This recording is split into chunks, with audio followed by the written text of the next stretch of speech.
My husband thinks I baby trapped him despite already being married for 7 whole years, so he ran away last night. My husband, 35M, and I, 32F, have been married for 7 years. We lived next door to each other and just clicked, like a fairy tale. One thing I've always thought made our marriage strong was our friendship and trust in one another, although my husband seems to think otherwise now. Recently, my husband found out that his friend, Jeff, 34M, has been baby trapped.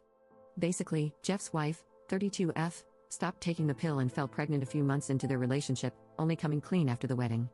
Jeff, from a very conservative family, felt obligated to marry her after the pregnancy and now feels compelled to stay, regardless of the messed up dynamic, honoring his vow to support his wife and child. For some reason, my husband has been really rattled by this.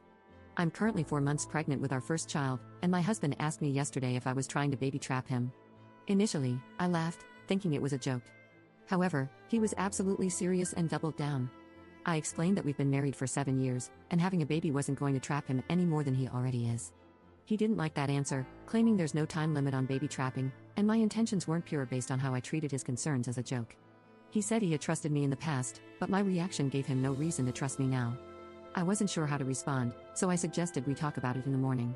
Today, I woke up, and my husband was gone. I received a nasty text from his brother, 28M, accusing me of forcing my husband into this pregnancy, despite it being a joint decision. My husband is not responding to calls or texts, and I'm wondering how to move forward. Any advice is appreciated. Update 1. I realized while reading the comments that everyone was right, I wasn't angry enough. My husband had insulted me and our marriage in a very hurtful way, and it just didn't register for a while. I was so confused and upset that it didn't occur to me to be angry, but I think everything just needed to sink in. In the meantime, I called my best friend, 31F, who has been such a rock in my life. She came over with some sweets and was furious when she heard. She called her husband, 34M, to the house after I had gotten everything out of my system. He is a family lawyer and said that he would happily represent me if I wanted to go through with the divorce. This man is a saint and will draw up divorce papers on Monday. My mother-in-law, 66F, showed up with my husband in the car not long after my best friend's husband arrived, and she practically dragged him to the door. She said that he had shown up at theirs late last night, saying that he was certain that I was using the baby to trap him. Fortunately, my mother-in-law is a smart woman and absolutely tore him a new one before dragging him to the house today to apologize. My worm of a husband did not look me in the eye the entire time but said that he was scared about becoming a dad and projected his fears onto me.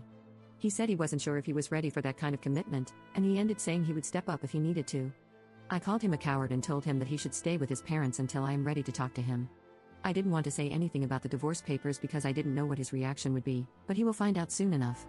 I also showed my mother-in-law the text from his brother, and her face was like a storm cloud. I don't know what will happen there, but I am sure it will be bad. For now, I am exhausted and just want to curl up and cry.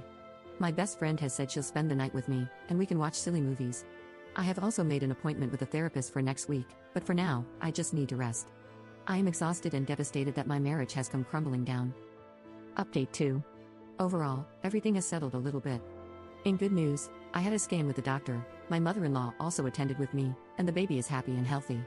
I finally found out the gender. I'm having a little girl. I am over the moon. My mother-in-law was a gem and was so touched that I had included her in the scan. She is very excited to be a grandma. On that note, she organized a family lunch a couple of days after the scan. I was a little reluctant, but I knew that she had good intentions and wouldn't do anything to make matters worse. When I arrived, my husband and his brother were already there, along with my father-in-law, 70M. It was quite awkward until my mother-in-law asked if anyone had anything to say. My brother-in-law spoke first and apologized for his awful text, saying that he was swept up in the moment and wanted to support his brother. I explained how hurtful it had been to receive such a nasty and vindictive message, and that he knew as well as anyone that my husband and I had been trying for almost a year. He hung his head towards the ground and mumbled something I couldn't fully hear. It was like a weak sorry. That was pretty much the last I heard out of him for the afternoon. Next, my mother-in-law looked quite pointedly at my husband, but he actively avoided anyone's eyes. Eventually, she spoke up and announced that my husband would no longer be welcome to stay in their house. She said that she was ashamed to have her son behave the way that he has, and that she would prefer to make space for her granddaughter rather than have some lowlife hanging around. My husband had opened up his mouth to say something earlier, but his eyes lit up when she said granddaughter. My husband had always wanted a girl, and he was suddenly in tears, saying that he was so pleased to hear the gender. My husband was suddenly wanting to touch my belly and asked if he could come home and paint the nursery. I told him in no uncertain terms that he was not welcome and that he had destroyed any trust I had in him. I told him that if I took him back, I would be worried that he would disappear at any kind of big news and that I couldn't have someone at my side who balked at the first chance. He asked me if I was telling him it was over, and I point blank told him that I had solicited a lawyer. My husband was kind of frantic, but I felt so calm, like someone had put a blanket over me in the situation. Normally I am super emotional, but I felt so removed from everything. My husband said that this was not fair, that just because he had shown a little bit of panic, I was supposedly throwing away our life together and denying him his daughter. His dad reminded him that this is the same baby he felt trapped by no more than 2 weeks ago. My husband said it was a mistake and he was stressed, but his mom asked him how he thought I felt. She asked him to imagine being so vulnerable and giving up your body to grow a family, and suddenly the one person you trust is accusing you of terrible things. He said it was a mistake and he projected his fears onto me.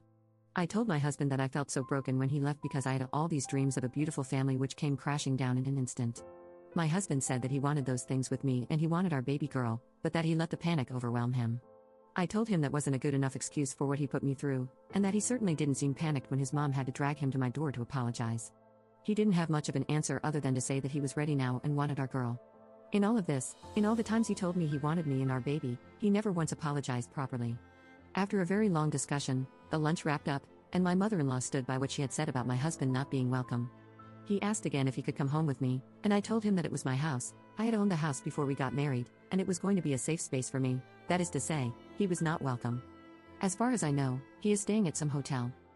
Finally, he was served divorce papers at work on Friday. My best friend's husband drafted them earlier that week, but I wanted to wait until I had thought it all through. I received a few missed calls and crying voicemails asking if I was really throwing away our family, but I did not respond. My mother-in-law called me when she heard, and she supported me in my decision. She said she never wanted my marriage to end this way or for her son to be so callous, but she said she is here for my baby and me, and that we will always be family. She even tried to apologize on my husband's behalf, but I told her that was not necessary. At the end of the day, his actions are his to own. My best friend has been around all weekend, and we went baby clothes shopping for a little bit of sunshine in all of this. She has been such a rock, and her husband has helped so much with the process. I don't know what will happen next, but I feel much calmer and like I am making the right decision. I will update again if anything major or exciting happens, but for now, I just want to get through all of this and hopefully come out with a beautiful baby girl.